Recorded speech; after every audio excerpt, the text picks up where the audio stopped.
नमस्कार दोस्तों। कैसे हैं आप सब? आई थिंक आप लोग अच्छे होंगे। तो दोस्तों, कुछ टेक्निकल फॉल्ट की वजह से मैथ का क्लास नहीं चल पा रहा था, जो कि अब से कंटिन्यू होगा।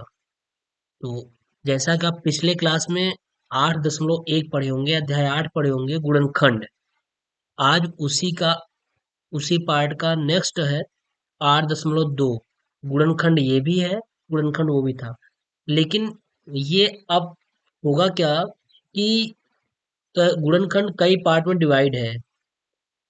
इसको कई तरीके से गुणनखंड को कई तरीके से किया जाएगा। तो इसमें जो हम बात करेंगे, इसमें हम बात करेंगे पदों को उपयुक्त समूह में सॉरी पदों को उपयुक्त समूह में रख करके गुणनखंड ज्ञात करना है। यानी जो भी पद दिया रहेगा, जो भी प्रश्न दिया रहेगा, उसको हम सबसे पहले सही क्रम में अरेंजमेंट करेंगे, सही क्रम में व्यवस्थित करेंगे। उसके बाद उसमें हम कॉमन लेंगे, फिर उसको सॉल्व कर लेंगे।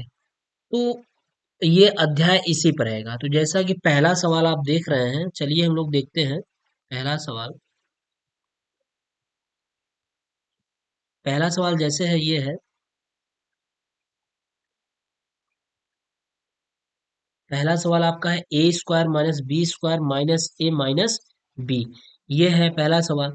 तो इसको हम यहाँ नीचे पेज में लिख लेते हैं। पहला सवाल ये कह रहा है A square minus B square minus A minus B, ये है। तो इसको हम क्या करेंगे? इसको हम ये कर लेंगे कि एक इसको हम पहले ए स्क्वायर माइनस बी स्क्वायर के फॉर्म में जो है इसको हम तोड़ लेंगे। तो इसको हम लिख सकते हैं एक क्वेश्चन में ए प्लस बी, और अगले क्वेश्चन में क्या लिख सकते हैं? ए माइनस बी। ठीक है, ये केवल इतने पार्ट को लिखे हैं। अब यहाँ पे ये बचा है, तो ऐसा कर लें, इसमें माइनस कॉमन ले लें, तो ये वाला क्या बन जाएगा?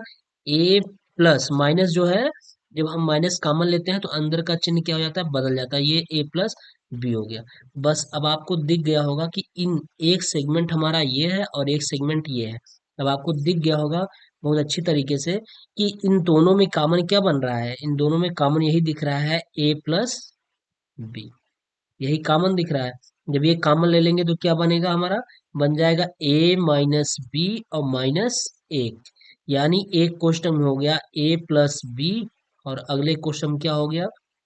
ए माइनस बी माइनस एक, यहाँ रहेगा माइनस एक। ये हो जाएगा, ये हमारा आंसर हो गया।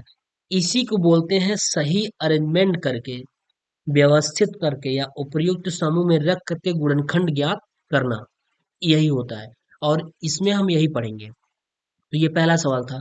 अब दूसरा सवाल देख लीजिए। दूसरा सवाल क्या कह रहा है? दूसरे सवाल में ये कह रहा है कि ए एक्स स्क्वायर प्लस ए और प्लस एक प्लस ए स्क्वायर, फिर एक्स कॉमन ले रखा है, प्लस ए। तो देखिए, इसको हम सवाल को पहले लिख लेते हैं। ए एक्स स्क्वायर, सवाल क्या है देखिए, एक मिनट। देखिए सवाल क्या है, दूसरा सवाल, दूसरा नंबर सवाल हमारा ये है। दूसरा सवाल था ए एक्स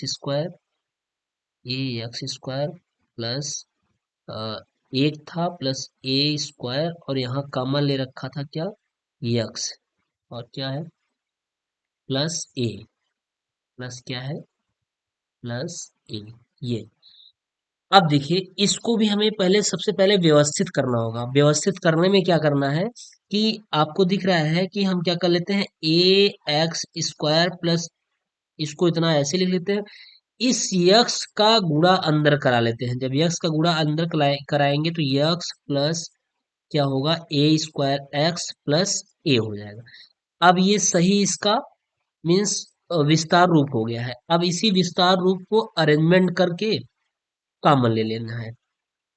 तो जब अरेंजमेंट करेंगे तो हम देखिए सीधा सीधा क्या कर लेते हैं कि ए यक्स स्क्वायर यहाँ है, इस ए स्क्वायर यक्स को इसके साथ रख लीजिए।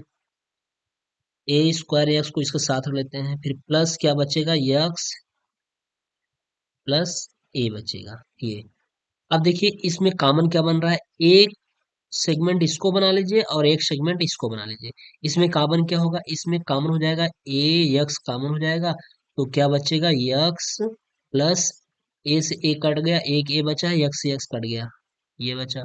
फिर प्लस इस वाले में क्या कॉमन बनेगा, एक कॉमन बन जाएगा, तो क्या हो जाएगा, यक्स प्लस ए। ठीक, ये हो गया। यानी अब देखिए, जो इस कोष्टक में है वही इस कोष्टक में भी होना चाहिए। इसी को सही अरेंजमेंट कहते हैं। अगर इस कोष्टक में कुछ और है, विथ साइन यानी विथ चिन्ह सहित, जो इसमें है वही इसमें भी होना चाहिए, तब तो सही है, अदरवाइज नहीं सही है।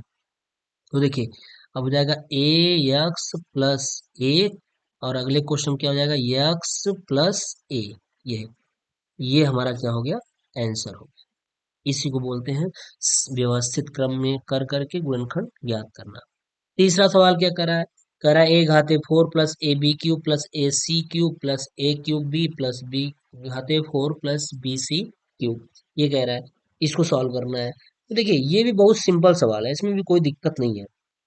इसमें करना क्या है, पहले सवाल को हम लिख लेते हैं, a घाते 4 + ab³, a घाते 4, तीसरा सवाल, a घाते 4, थोड़ा सा पेन को चेंज कर लेते हैं, पेन को चेंज कर लेते हैं।